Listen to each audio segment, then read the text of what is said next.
నేను కష్ట సమయంలో ఉన్నప్పుడు, నా కుటుంబం కష్టాల్లో ఉన్నప్పుడు అంత దూరం నుంచి ఇక్కడ విచ్చేసినటువంటి మా పార్టీ అధ్యక్షులు former chief minister Shri YS Jaganmohan Reddy గారికి నేను ఒకసారి చేతులెత్తి ధన్యవాదాలు తెలియజేయదలుచుకున్నాను. రాజకీయాల్లో అనేక సార్లు అనిపిస్తుంటుంది, ఈ రాజకీయ ఒత్తిడిలోను, లక్ష్యాల సాధనలోను, ప్రజల తరపున పోరాటాలు చేసినటువంటి అనేక సందర్భాల్లో కొన్నిసార్లు పాజిటివ్ గాను, కొన్నిసార్లు నెగిటివ్ గాను కూడా అనిపించేటటువంటి సందర్భంలో ఒకసారి అనిపిస్తుంది. అసలు ఈరోజు నాకు చాలా గర్వంగా నేను ఫీల్ అవుతున్నాను. ఈ ప్రభుత్వం, ఈ కూటమి నాయకులు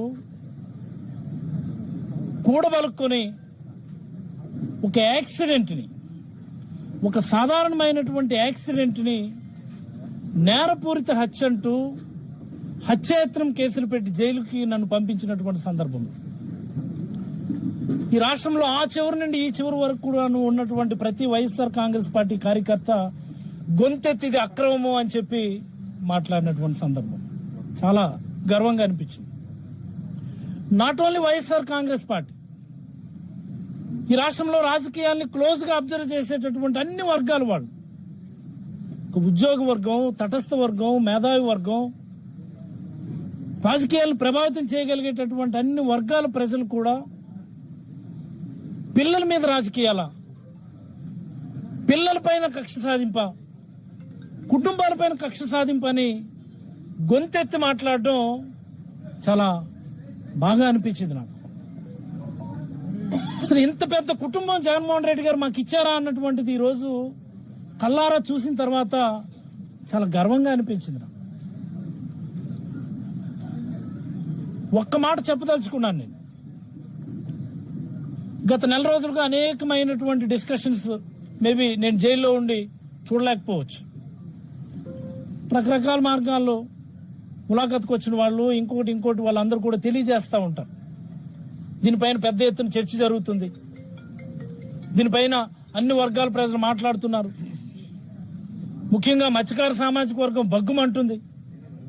అన్ని దగ్గర కూడా నిరసన కార్యక్రమాలు చేస్తున్నారు, అన్ని దగ్గర కూడా పెద్ద ఎత్తున దీనిపైన నోరు తెరిచి మాట్లాడుతున్నారు అన్నటువంటి మాటలు విన్నప్పుడు మన రకరకాల మార్గాల్లో ఇదేదో పోలీసులు తప్పుడు కేసులు పెట్టారని చాలా మంది అంటూ ఉంటారు.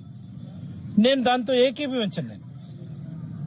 పోలీసులు కూడా, మా స్థానిక స్టేషన్లో ఉన్న పోలీసుల నుంచి జిల్లా స్థాయిలో ఉన్నటువంటి పోలీసుల వరకు కూడా అందరూ కూడా సహాయమే చేశారు. మన కేసు ఏంటో అదే చేశారు, దానికి సంబంధించినటువంటి సెక్షన్లతోనే పెట్టారు.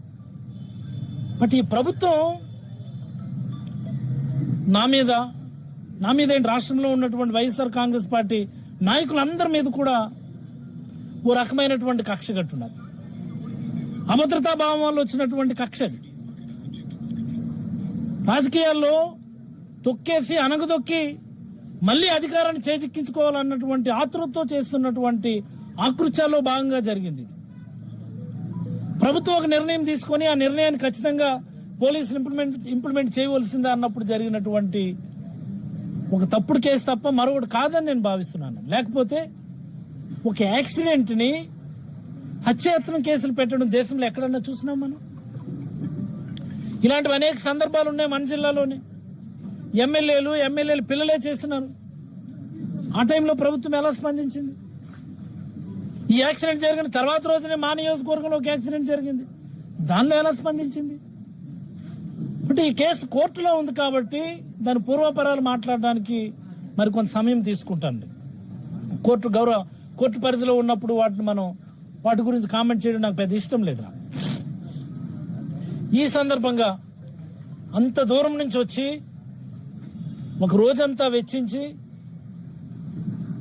నా కుటుంబానికి, మా నియోజకవర్గంలో ఉన్న ప్రతి కార్యకర్తకి ధైర్యం చెప్పడానికి విచ్చేసినటువంటి మా నాయకుడు జగన్మోహన్ రెడ్డి గారికి నేనైతే ముందుగా మరొకసారి ధన్యవాదాలు తెలియజేస్తూ, ఆ రోజు జరిగినటువంటి పరిణామాలు నేను జైల్లో ఉన్నప్పుడు పేపర్లో చూస్తే నాకు అనిపించింది, నాకు ఇన్ని లక్షల మంది ఈ అన్యాయం పట్ల గొంతెత్తుతున్నారా? ఇన్ని లక్షల మంది ఈ అన్యాయం పట్ల కదిలి వచ్చారా? నన్ను జైల్లో పెట్టడం అన్నటువంటిది, అక్రమంగా జైలుకు పంపించడం అన్నటువంటిది, రాజకీయ కక్షతో నన్ను జైలుకు పంపించడం అన్నటువంటిది, ముఖ్యంగా నా కొడుకుని సైతం ముక్కుపచ్చలారన్నటువంటి రాజకీయాలతో సంబంధం లేదు కదా. నా మీద కక్ష తీర్చుకోవడం కోసమని నా కొడుకును కూడా బలి చేయటం అన్నటువంటి దాని మీద ఇన్ని లక్షల మంది అనంతపురం నుంచి ఇచ్చాపురం వరకు గొంతెత్తి నినందించడం అన్నటువంటిది నిజంగా నాకు చాలా గర్వంగా అనిపించింది. నాకు మొదట్లో ఒక భావన ఉండేది, నాకు జైల్లో పెట్టారే నాకు గాని నా కొడుకు గాని, నేనేం తప్పు చేశాను నేను అని ఓ రకమైనటువంటి చిన్న నిరాశాభావం ఉండేది. ఆ రెండో రోజునే దాసన్ వచ్చారు జైలుకి నాకు ములాఖత్ పెట్టుకొని కలవడానికి. అదే సందర్భంగా ప్రసాద్ సార్ సందేశం కూడా నాకు చెప్పారు, నాకు ఆందోళన పడొద్దు, రాజకీయాల్లో ఇది భాగమైనప్పటికీ నిన్ను కక్షపూరితంగా పెట్టడం అన్నటువంటిది ఇది ఈ రాష్ట్రంలోనే ఒక పెద్ద ఉద్యమం క్రియేట్ చేసేటటువంటి అవకాశం ఉందని చెప్పి నాకు రెండో రోజు వచ్చి నాకు ధైర్యం చెప్పారు. నేను ఆలోచించుకుంటూ ఉండేవాడిని, నేను ఎలాగా ఏ మాదిరి ఉద్యమం అవుతుంది అని చెప్పి. బట్ ఎప్పుడైతే నాయకుడు రావడానికి ఒక నిర్ణయం తీసుకున్నారని మళ్ళీ పెద్దలు నాకు తెలియచేశారు, దీనిపైన రాష్ట్ర వ్యాప్తంగా పెద్ద ఎత్తున చర్చ జరుగుతుంది. ముఖ్యంగా మత్స్యకార సామాజిక వర్గంలో ఇది చాలా ఇన్డెప్త్, ఇది అన్యాయం అని చెప్పి అన్నటువంటి మాట వెళ్తుంది అన్నటువంటి విషయం చెప్పిన తర్వాత జైల్లో పెట్టడం అనే దాన్ని కూడా నేను చాలా సానుకూలంగా తీసుకున్నానని నేనైతే భావిస్తా ఉన్నా. ఈ 3 వారాల టైం నాది, బాబుతో కలిపితే 4 వారాల టైం, మేబీ ఒక దీక్ష లాంటి సమయమే నాకు కానీ నా కుటుంబానికి కానీ. మరి ఈ సందర్భంలో నాకు ధైర్యం చెప్పి, నాకు వెన్ను తట్టి, నాకు అన్ని రకాలుగా సహకరించిన పార్టీలో ఉన్నటువంటి అందరికీ, ఒక చిన్న కార్యకర్త నుంచి రాష్ట్ర అధ్యక్షుడి వరకు, జిల్లా పెద్దల గురించి అయితే నేనైతే ఒకసారి ప్రత్యేకంగా చెప్పదలుచుకున్నాను. నాకు జైల్లో పెట్టడమే కాకుండా నాయకుడు నన్ను చూడడానికి వచ్చినప్పుడు జరిగినటువంటి పరిణామాల గురించి కూడా ఒకసారి మాట్లాడితే, ఎచ్చెర్ల గొర్రెల కిరణ్ గారి మీద వాళ్ళ బృందం మీద కేసులు పెట్టారు. తిలక్ గారు పలాస వస్తే మా బృందం తిలక్ గారు అందరి మీద మళ్లీ కేసులు పెట్టారు. ఆ జిల్లా పార్టీ అధ్యక్షులు అలాగే ప్రసాద్ సార్ వాళ్ళ అబ్బాయి మీద, వాళ్ళందరి మీద కూడా కేసులు పెట్టారు. మరి ఆమ్దాల వలస చింతాడు రవి వాళ్ళు అందరు బృందాన్ని అయితే ఏకంగా మళ్ళీ వాళ్ళను కూడా నాతో పాటు జైలు సహచరులుగా అక్కడ పంపించినటువంటి సందర్భం. ఇవన్నీ ఇన్ని చేయడానికి కారణం ప్రజల్లో వచ్చినటువంటి ఆ నిరసన జ్వాలని ప్రభుత్వం తట్టుకోలేకపోతుందేమో అని నేను అభిప్రాయపడతా ఉన్నాను. కూటమి నాయకులకి అది కంటగింపుగా ఉందేమో అని నేనైతే అభిప్రాయపడతా ఉన్నాను. అందుకనే ఆ జ్వాలని చల్లార్చాలంటే, అలాంటి ఉద్యమాలను చల్లార్చాలంటే ప్రభుత్వాలు ఎప్పుడు చేసేటటువంటి ఒక తప్పు అణచివేత ధోరణి ఎంచుకోవడం. ఆ అణచివేత ధోరణి చంద్రబాబు గారికి ఉన్నటువంటి అపారమైనటువంటి అనుభవాన్ని ఉపయోగించి అణచివేత ధోరణి ఎంచుకొని ఇన్ని కేసులు పెట్టినారు. అది చాలదన్నట్టు ఏకంగా ఒక రాష్ట్ర ముఖ్యమంత్రి స్టేషన్ హౌస్ ఆఫీసర్లతో రివ్యూ తీసుకోవడం అన్నటువంటిది దేశ చరిత్రలో ఎక్కడ లేదు అసలు.